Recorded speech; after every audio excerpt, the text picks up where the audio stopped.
Students of class 10th, we are going to start a new chapter, arithmetic progression. We often see in nature that many things follow a certain pattern. For example, the holes of honeycomb and maize cob, etc. अब हम लोग daily life में देखें कि इस तरह का pattern कहाँ कहाँ हमें मिलता है. Now we take some examples which occur in our daily life.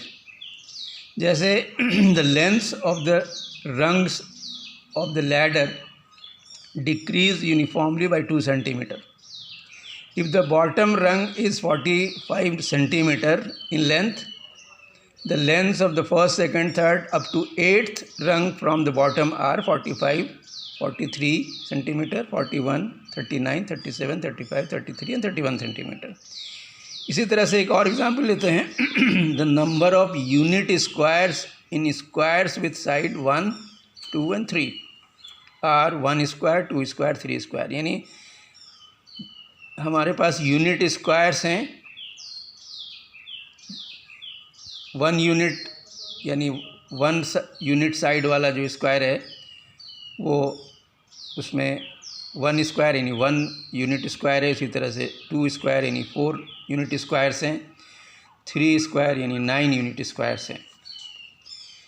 In this chapter we will discuss the patterns in which succeeding terms are obtained by adding a fixed number to the preceding term. जैसा हम लोगों ने इन दोनों example में देखा कि preceding term में एक certain value को ऐड करते हुए rungs of the ladder change हो रहा है. उसी तरह से यहाँ पे भी हम लोग देख रहे हैं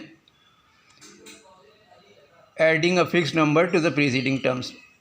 पिछले टर्म में अगर एक कांस्टेंट वैल्यू या फिक्स्ड वैल्यू ऐड करेंगे तो नया नंबर, नया टर्म बन जाएगा. एक कुछ और लिस्ट ऑफ नंबर्स लेते हैं हम लोग यहाँ पे. जैसे 2, 4, 6, 8, 70, 50, 30, 10 and so on. -5, -3, -1, 1 and so on. Each numbers of the above digits, above list is called a term. For example, in 1, each term is 2 more than the preceding term. इसी तरह से each term is 20 less than the preceding term. Each term is 2 more than the preceding term. Now we are able to define arithmetic progression. It is a list of numbers in which each term is obtained by adding a fixed number to the preceding term except the first term. Arithmetic progression वो numbers का वो list है जिसमें हर एक term अपने को certain value से increase करेंगे, फिक्स्ड वैल्यू से इंक्रीज़ करेंगे तो अगला टर्म मिल जाएगा. यानी प्रीसीडिंग टर्म को फिक्स्ड नंबर से ऐड करेंगे. फिक्स्ड नंबर अगर उसमें ऐड कर दिया जाए तो नेक्स्ट टर्म मिलेगा या हर एक टर्म मिलेगा, लेकिन फर्स्ट टर्म के साथ ऐसा नहीं है. इसके बाद है common difference. The fixed number is called the common difference of the AP. AP stands for arithmetic progression.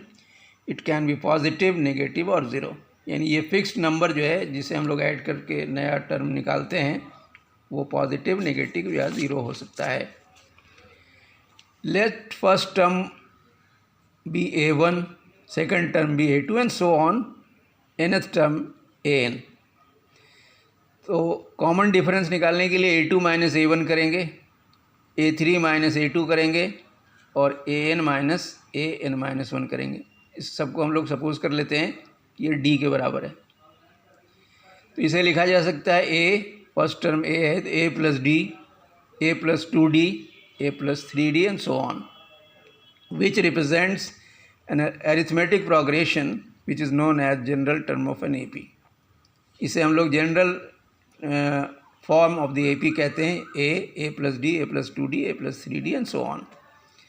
अब आता है कि कुछ AP फाइनाइट हो सकता है, कुछ इनफाइनाइट हो सकता है. किसे कहेंगे finite? An AP which has finite number of terms is called a finite AP. यानी जिसके नंबर ऑफ टर्म्स को आप काउंट कर सकें. जैसे heights of some students of a school standing in a queue in morning assembly. जैसे यहाँ लिखा हुआ 147, 148 से लेकर 157 सेंटीमीटर तक है मैक्सिमम. तो ये फाइनाइट AP है. इनफाइनाइट एपी क्या है? An AP which has infinite number of terms is called an infinite AP, जिसमें अनगिनत मतलब जिनको आप गिन नहीं सकते हैं उतने टर्म हैं।